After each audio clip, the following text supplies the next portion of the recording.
I'm Dmitrii. I lead research at Palisade. We build demonstrations of AI risks for policymakers and the public. And this talk is going to be about the way we make our research solid. And the background to that is that our work is sometimes high profile. I get appearances at Senate hearings or millions of Twitter views, endorsements by Benjio, press releases in Time. And we sometimes make controversial statements, like agents might scheme unprompted, or the labs might unrelease dangerous capabilities. And this exposes us to reputational risk.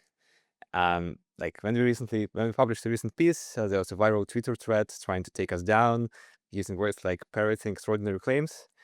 Um, then we engaged with the author, showed them the data, they agreed they were in the right, and retracted the claim. So what I mean to say is that our work needs to be bulletproof to stand for Senate. And like oftentimes AI work isn't. Many papers come without coded data. In LLM world, it's common to publish transcripts of some selected runs.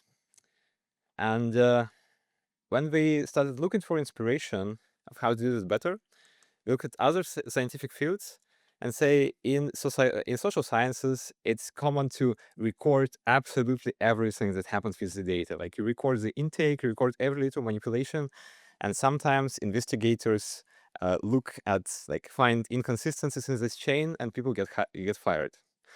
Or like every single day, researchers use this chain to reproduce the work or follow up on some particular part. Now, let me ground this down into a case study of a recent research piece we did and how this way of thinking helped us with LLM research. So this is our chest hacking result. It's basically your standard LLM experiment. First, we have some agent runs, then we score them with an LLM, then we score them with a human, then we plot some charts, and we have the paper. Let's zoom into each step. As the first step of agent runs, we record all LLM calls in an independent tracing provider. And what this does, it means we can't modify them after the fact. So like we can't claim that LLM said something it didn't. Next, when we iterate on scoring of the experiments, we store all the experiment data. We check it into the repo. If it's not in the repo, it's not in the paper. And this lets us see like where this particular number came from. Next, as the experiment grows and sprawls and have like a bunch of different scoring designs, you basically do like a monorepo or trunk-based thing where everything is checked in, and like this particular the point is merge often, merge early.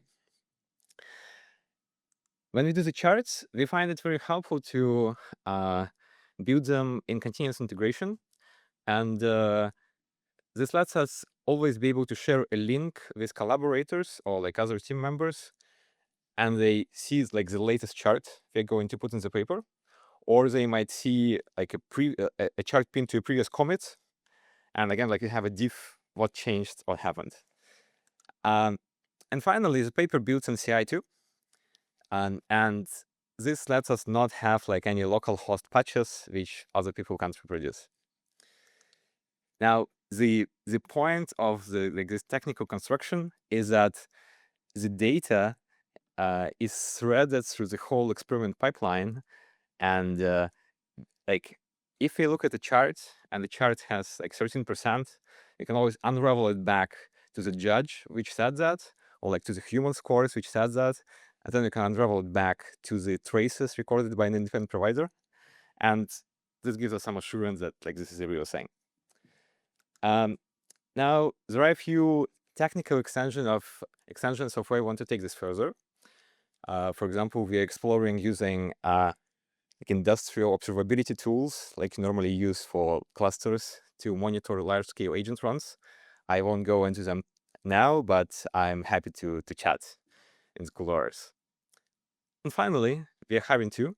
And if you want to advance the state of